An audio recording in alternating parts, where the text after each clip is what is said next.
fallout, smoke, women crying for their sons because their sons are not, Romans killing riotous groups that are rising up. Free Judea, free our people, autonomy for Israel. You had Herod and Edomite and his dynasty. Herod's ruling, killing any potential threat, any potential Messiah. Then you had the Pharisees and the Sadducees that we learn from Josephus are not Jews by birth. No. Right? Now look at these. I'm telling you, I got to show y'all. A picture speaks 1,000 words. Just look for yourself. And this is the creme de la creme. All praises be to the Most High Yah. Everything we've been through, y'all, the Most High is going to retribute it on all the nations that have had a hand in the oppression of his apple, the apple of his eye, his chosen people, his beloved, his fervent lover, his only begotten. They're going to have their part in the lake of fire. You see them tormented by some kind of creature. I don't even know what that even is, y'all. Judgment in chains. He that led into captivity shall go into captivity. All praise to the Most High Yah. What group of people have gone through the full extent of this terror, servitude, yoke of iron, a nation with an ego image, immigrants coming in after them rising up and getting reparation offers, their kids being sold into captivity, you having kids but not enjoying them because they splitting up families, you betrothing a wife but another man laying with her. Y'all gotta look at the power of a prophecy prophesied thousands of years ago. Moses was a bad man, but even more bad than Moses was the Most High Yah, the dreadful and terrible Almighty Creator, who prophesied every lick of this on our black behinds, and it came to pass without fail. Now let's look at verse 68. It said, "Thou that dwells in the clefts of the rock." Whoa, I know a lot of y'all know about the Caucasus Mountains. Let's just let the word speak. Let's go to verse 4. "Though you exalt yourself as the eagle, and though you set thy nest among the stars." What's up, Zion Dynasty family? This is your favorite dreaded Israelite, the man, the myth, and the legend, Mr. JB Zion. Y'all show me some love, show me some love. Y'all already know what time it is. Welcome back to the channel. Welcome back to Zion Dynasty, where we drop in history, we drop in heritage. We are proving without a shadow of a doubt that we so-called African Americans are the children of Israel. And first I want to say peace, love, blessings, black power to the chosen race of the Most High Yah. All my Israelite brothers and sisters, all those that have been supporting the work, supporting this mission, supporting raising up the 12 tribes. I could not thank y'all enough. I also want to extend a warm peace, love, blessings, and black power. Well, I guess I could do. To all my Gentile supporters, all those that are rocking with Israel, all those that are supporting Zion, supporting this ministry, supporting this work, these lessons, this teaching. It's been a lot, you guys. It's a lot of scholarship, and the reason I do this is for you all, right? I don't want you guys to just take my word for it. I list you Harvard, I list you Cambridge, I list Oxford, I list all these sources, all these books that you can get to prove to you guys that there is so much scholarship of who we are. The bones they found in Israel with the Harvard study, the Harvard book by Dr. Tudor Parfit, Black Jews in Africa and the Americas, the Oxford work by Edith Bruder, the Black Jews of Africa, the Cambridge work, African Zion, the oral tradition of the Yoruba and the Igbo that is vouched by the Cambridge author Ulysses Santa Maria, the Jewish Encyclopedia. This is the channel where we bring that smoke, All praises be to the Most High Yah. And welcome back, y'all. Well, I'm about to hit y'all with another bang. All praises, honor, glory, and dominion to the Most High. I give him all the glory. And I thank you all from the bottom of my heart. Y'all are our family. I thank the Most High Yah for y'all every day, because so many of y'all have been giving, and I'm gonna list that Cash App up here. If you want to give, if you want to donate and support this work, you do not have to. I am not pressuring you, just however the Most High leads you, because it does help us take one step closer to be able to throw our entire selves at this, because as you guys know, your boy JB works full-time, Shawnee D does as well. And we just had a newborn about 3 weeks ago. And we have 2 other babies. A 2-year-old son, Eli, 1-year-old baby girl, and a newborn. So it's a lot of work doing these things, but I love it, you guys. I love teaching y'all this history. This belongs to Israel. All of this stuff, the Vornay, the images of us ruling the earth, all of this history of us being Israel, this is our birthright. And the nations have lied for so long that somebody got to tell the truth. And that's what this channel was built on, truth, right? Y'all check out that Vornay video that went viral. And it went viral not from me shucking and jiving, but showing white folks going into slavery for what they have done to our people. And white folks going into slavery for what they have done to our people. He that led into captivity shall go into captivity. And I do want to say, y'all, that everything we do is about love, you guys. I believe in loving all people, treating everybody right. Don't misconstrue the statements, right? We have so many Gentiles that have given, that have supported, that leave beautiful comments and words of affirmation supporting Israel. So I love you all. I'm not talking about you all, but there are powers that exist that if they could have their way, they would destroy our people, and Zion would never reclaim our heritage. We would never awaken to who we are as the children of the Most High Yah, even the seed of Yasharal, even of the mighty one of Yaakov, that the 12 tribes will remain asleep or destroyed if the nations could have their way.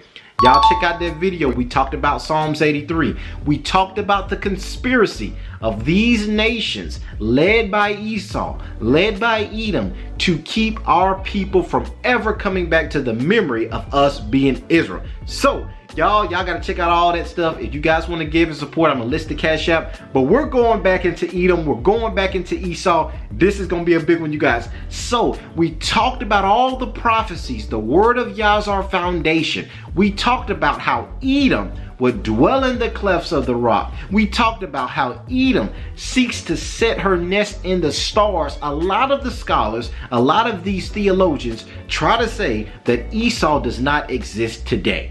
But we looked at the hidden book by Ezra the prophet in 2nd Ezra chapter 6 verse 9 that says, for Esau is the end of the world, and Jacob is the beginning of it, the world that follows. And we went through the precepts, the etymology of word, where you have to know the cultural context, the cultural nuances. That world in the scriptures has to do with government. So that verse is loaded. It shows you that world is talking about a government and a people ruling, but it also shows you that Esau's system of government, his world will be the end of the world, and Jacob, we got next. Bring that smoke. Bring that smoke.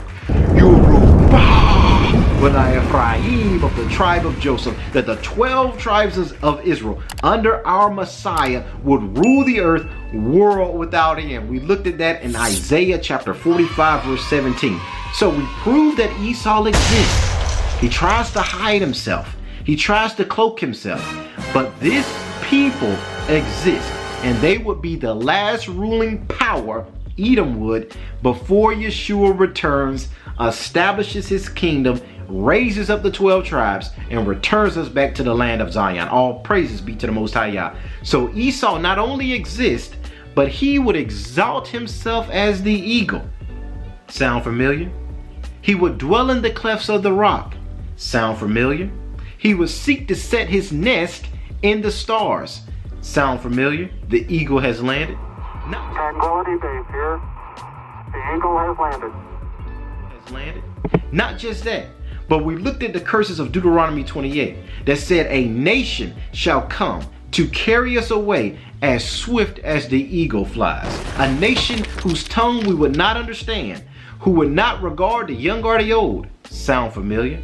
A people are cleft in the rock dwelling, set in her nest in the stars, eagle is exalted, carrying Yah's people into captivity. Who does this sound like? The very daughter of Babylon, the United States thereof. All praises be to the Most High. So this whole journey has been about linking Esau historically, biblically, back to ancient Rome, and linking that Roman, Greco-Roman, European people to the modern European NATO countries of today being led by the superpower of the daughter of Babylon, the United States of America. So we've been on a wild ride, y'all. We have been going through this history, and we also went into a lot of deep knowledge, deep resources like the legends of the Jews. In the Legend of the Jews, it talks about how Shem gave a prophecy that goes all the way back to the very conception of Jacob and Esau. In Genesis 25, family, this is the start of this entire global beef between these two titans, these two families. Jacob, the father of the Negro, African, Hebraic, Judean, Israelite people, and Esau, the father of the Western, Roman, European, Caucasian people. The foundation of these two powers goes all the way back to Genesis chapter 25. In that chapter, we read about how Isaac, he sought the Most High Yah. He sought him in tears because his wife Rebekah was barren. We looked at in the Legend of the Jews how Shem let her know that you're not only pregnant, but there are two nations in your womb. Because during that time, Rebekah was struggling. She was like, man, the Lord opened my womb and all praises be to the Most High. But why am I feeling so sluggish? Why is it feeling like a war is going on in my womb? And Shem tells her. He tells her that it's a secret. He said, don't tell anybody.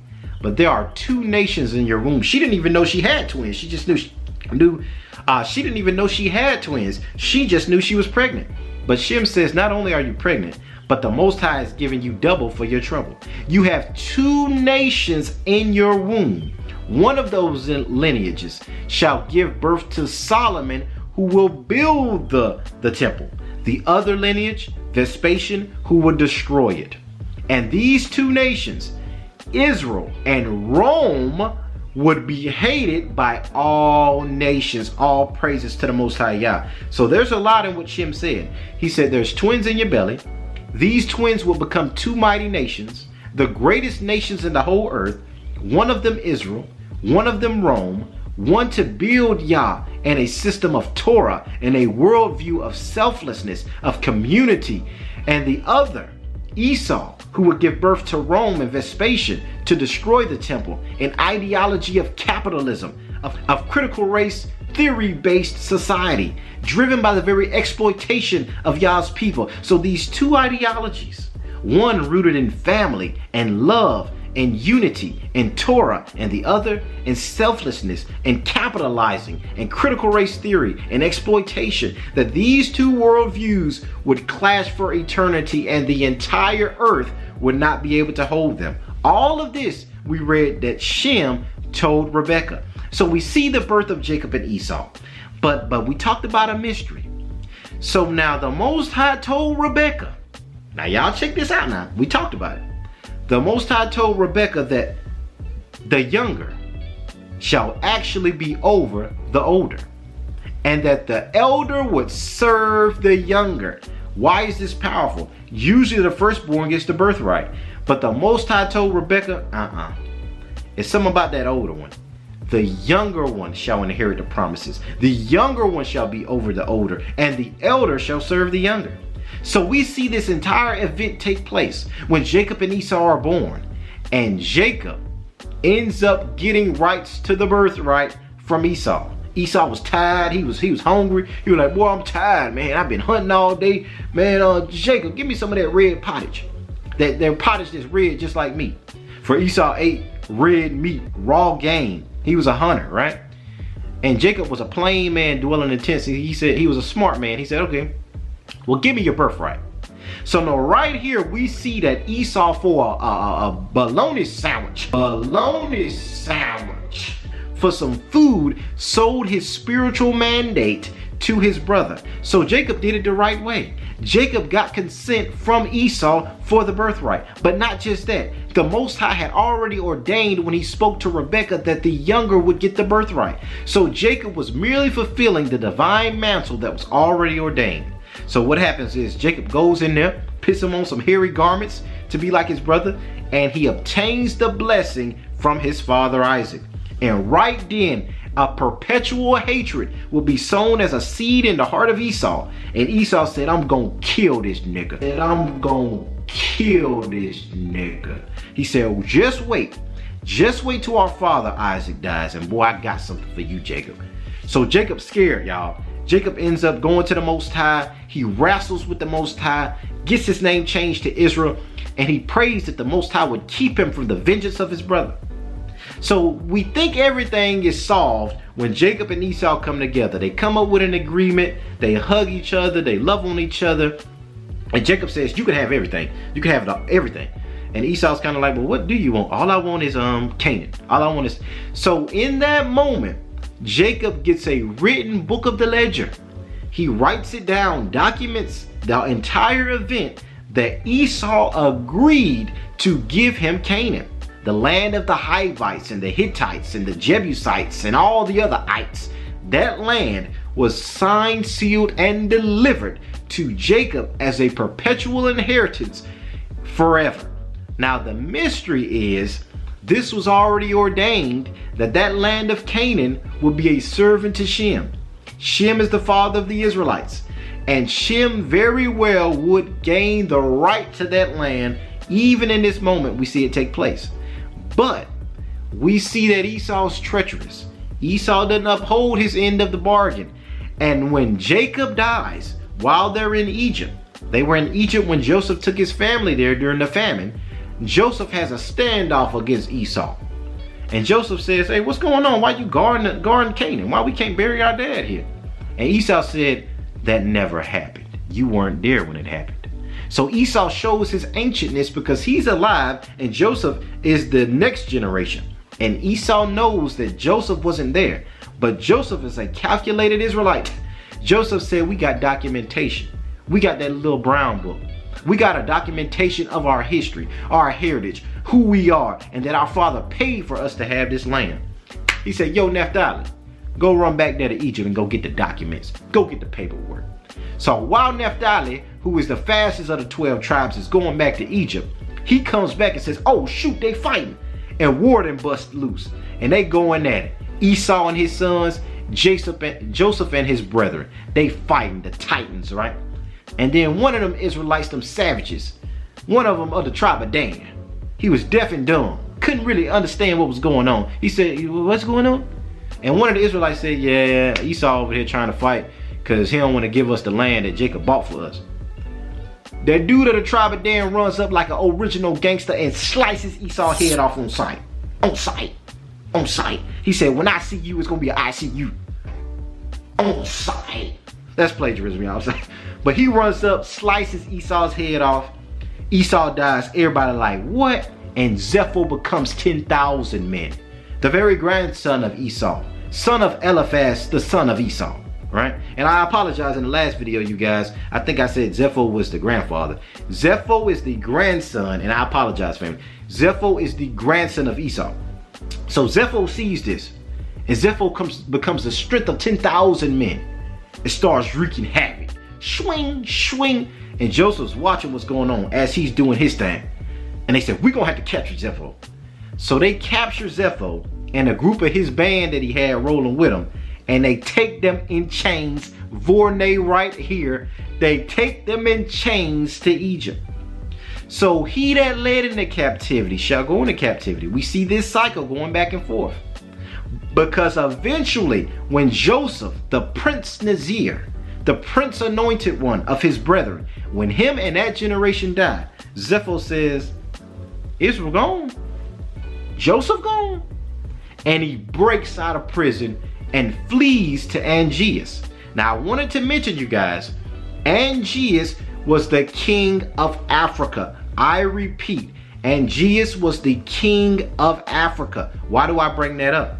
Because the capital city was Dinhaba. I'm gonna put it on the screen. Dinhaba is actually located in the quote-unquote Middle East.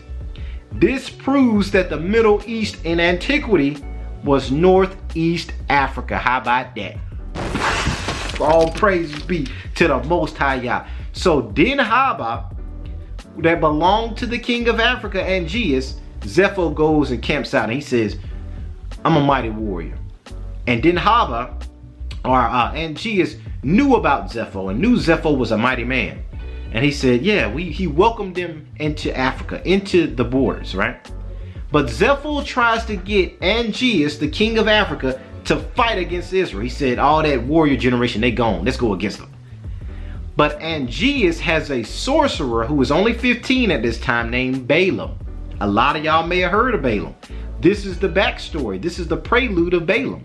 Before he tried to curse Israel in Numbers 22, Balaam, when he was 15, was already a warlock.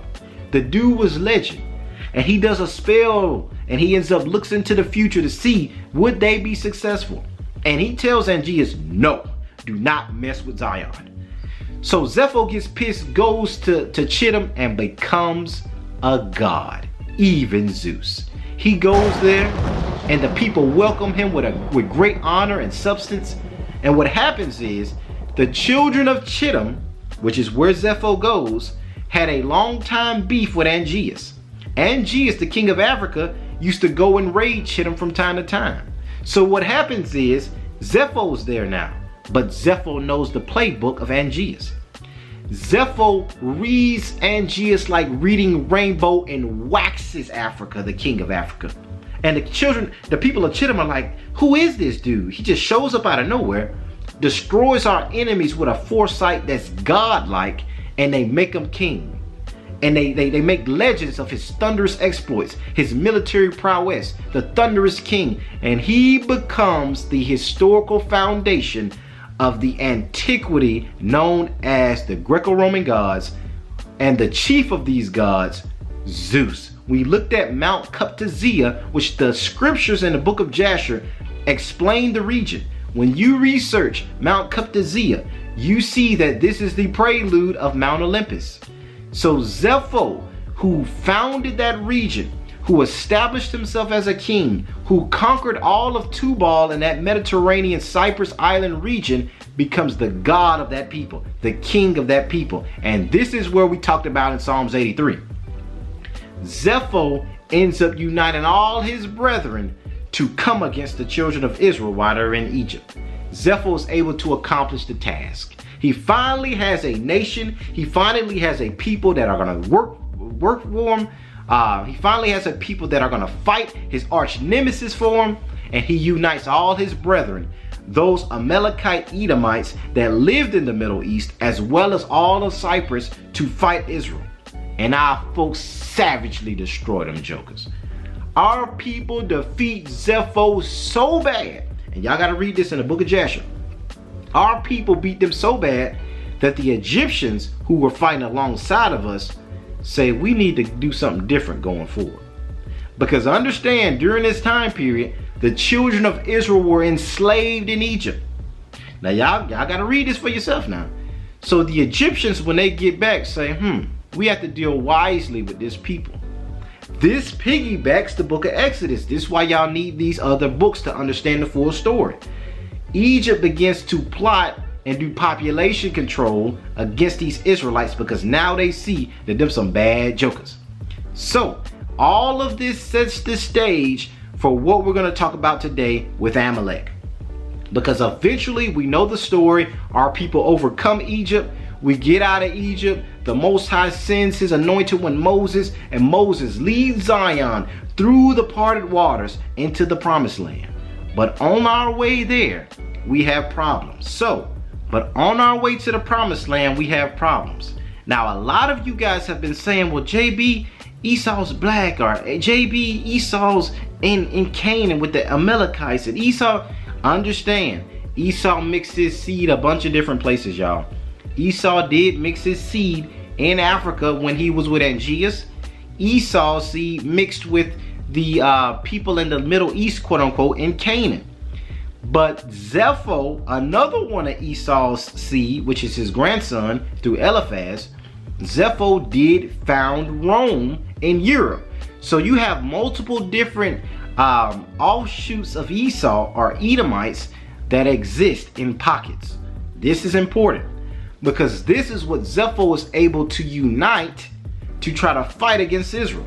Now we saw that Israel was still able to overcome, and Egypt went through these protocols going forward because they saw that Israel was a bad people. So that's when they started throwing the babies in the river and that kind of thing.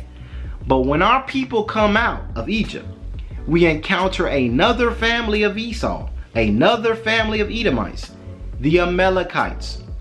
That pocket of Edomites were in Canaan, in the southern border, which would have been the southern region of Judea, and then above Judea would have been the northern kingdom area.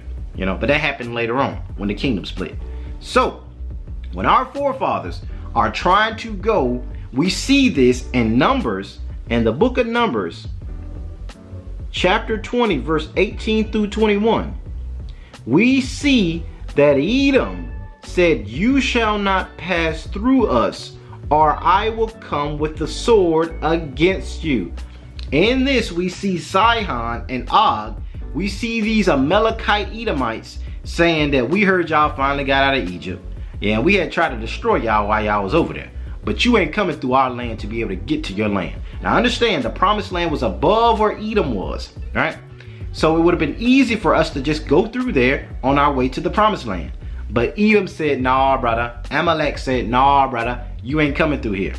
So our people had to go around and had to conquer even more Canaanites to be able to succeed in possessing the land. This is all under Joshua being the military leader.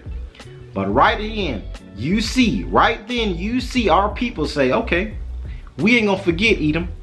We ain't gonna forget what y'all did. The Most High ain't gonna forget. We coming for y'all." So not only did Esau have this beef and this perpetual hatred that, man, we ain't fooling with Zion. We would destroy y'all if we could. Zion says, "Okay, you want to get down like that? We want all the smoke," right? So what happens is, in Exodus chapter 17, we see a spiritual battle take place. Zion, under Joshua, goes back to find them cats. After we get the promised land, we said, "Now where Edom at?" And Joshua goes to war against the Amalekites. Now, as long as, and this is in Exodus chapter 17, as long as Moses had his hands up, Joshua and the children of Israel were able to wax Edom.